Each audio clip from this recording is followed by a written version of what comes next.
Good afternoon and welcome back. I'm Marcus Peter. Globally, the Catholic Church is growing in raw numbers, but she is also shrinking in prestige across large sections of the modern West, and that distinction matters.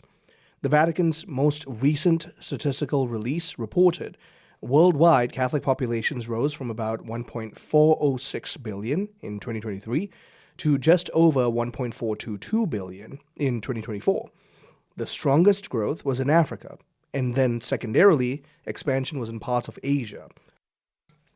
Europe and the West, largely comparatively stagnant, and priestly and seminary numbers are continuing under pressure in several regions globally. In other words, the Church isn't vanishing from the earth, but she's plainly losing cultural dominance in places that once presumed themselves so mature that they could live on the dividends of a Christian inheritance that they didn't want to abide by. That's largely most of the West. But that same split, if we take a look at the United States especially, Catholicism remains the largest religious body through most of Latin America and the general Americas. But its share of the population has declined across major countries. Those who identify with religious unaffiliation have grown, the nuns. So yes, the Church is still immense, still global, still alive, but large parts of the baptized world have drifted into a thin gruel religion. There's a kind of therapeutic vagueness, sentimentality, it goes on. Apparently, man can survive for a while on slogans and screens, but eventually he starts asking himself whether any of it can explain the bigger questions: suffering, death, love, truth, beauty, what have you. Especially when he wakes up at 3 a.m. with a chest full of ache and a life filled with suffering and inconvenience. And that's why the data of France especially matters so much. This Easter, France recorded more than 20,000 adults in adolescent baptisms. Roughly 13,200 adults, 8,200 adolescents. That marked another major increase from over the previous years. The largest age block is coming from young adults between 18 and 25. This is followed quickly by those between 26 and 40. Women are making up roughly 62% of that total. Paris is leading the country in the numbers, and it's followed by Marseille and Lyon. The military diocese also saw a notable surge. Now, all of this is serious. It's a cultural diagnosis. France has served for generations as a symbol of militant secular modernity. It all began, or at least got catalyzed particularly, during the French Revolt. That old story of secularization promised a life of tremendous joy and liberation, but here's the reality. That neat straight line wrote so crooked that now the human person is left wondering, can I have stability? The most telling feature in those French baptisms is that many of these catechumen come from no religious background at all. They were moved to the Catholic Church by painful life experiences and a deep search for meaning. That alone is a sermon on the bankruptcy of late maternity. People were handed freedom without truth, and then they were expected to call that maturity. They were taught to speak endlessly about personal wellness, but then interiorly they had spiritual homelessness. They were instructed to craft themselves from within, but they had no account, or at least no concrete account, of what a self even is. But then suffering arrived, and they realized that they couldn't be the answer to their own suffering. As always, the entire stage in their life was shook.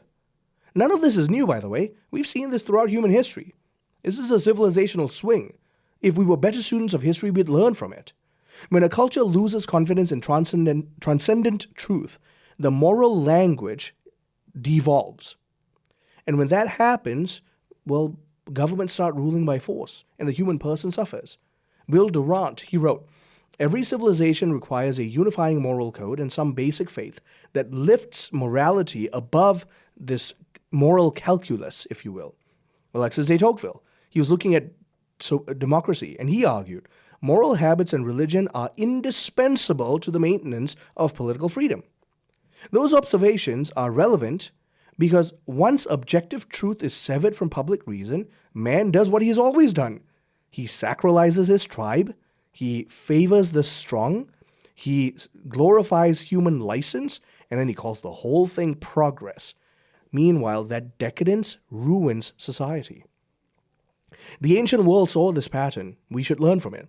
Great empires, they built roads, armies, baths, theaters, tribunals, and systems of administration. But then they left the common person spiritually exposed and morally vulnerable to the strong hand and the crowd mood. Israel entered history with something radically different, the conviction that reality is grounded in the one living God who binds himself in covenant to his people. He speaks his truth into history, and he judges everyone. He gives a law that does not bend with human appetite. Christianity then elevates and fulfills that in Christ, and that full revelation showed us that God is personal, that truth is incarnate. When the church joined the biblical revelation to the disciplined inheritance of Greek philosophy and Roman legality, she gave the world the greatest civilizational mooring in truth that it had ever seen in history. I'm talking hospitals, universities, law, morality, science, the dignity of the person. So why now are we hemorrhaging if the church gave us this wondrous treasure? In large part because we failed in catechesis. Our catechesis became thin, sentimental, embarrassed by its own inheritance, and weak. We gave generations moral slogans. We gave them a tremendous amount of parish activity, sure, but we pushed a kind of vague kindness and sentimentality. And then we acted stunned when adults went looking for sturdier food elsewhere. I call this cotton candy religion. That can amuse children for a while. It'll give them a sugar rush, to be sure, but it cannot sustain a human person questioning the meaning of his life, or a marriage that's under strain, or a parent who's forced to bury a child, or a young man who's fighting despair. I can go on and on. Adults need solid doctrine and intellectual engagement, liturgy and the sacraments, history, philosophy, beauty, ascetic discipline, all of these things that the church has to offer. More than anything, adults need the living Christ truly present in the Eucharist. Anything else becomes decorative. And that's why the French surge should humble the Catholic Church, should humble all of us.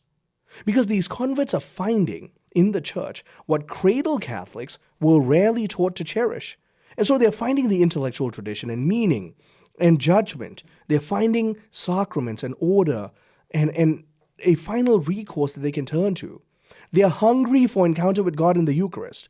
And so the church's task is greater than getting them across the baptismal finish line on the Easter Vigil. The French bishops have already begun discussing coordinated initiatives to accompany these people, to strengthen their integration into liturgical life, and to develop common pastoral guidelines. And that instinct is right. Because if they have growth without formation, they're going to be fragile. The pathway forward is plain. It requires you and I to be courageous. Teach the faith in its full splendor. Preach sin, redemption, grace, judgment, the intellectual tradition, an encounter with Jesus Christ. Restore the liturgy as the place of that primal encounter with heaven.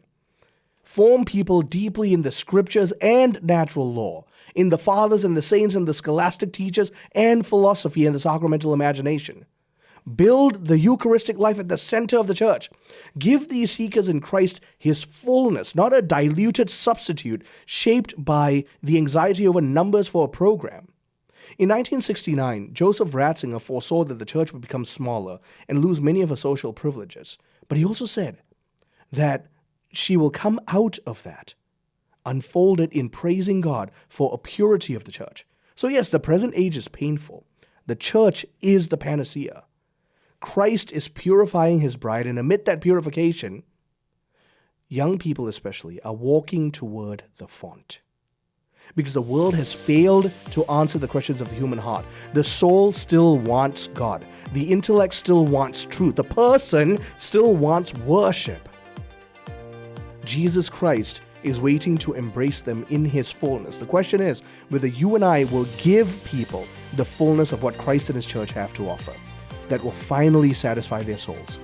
Stay tuned. I'm Marcus Peter.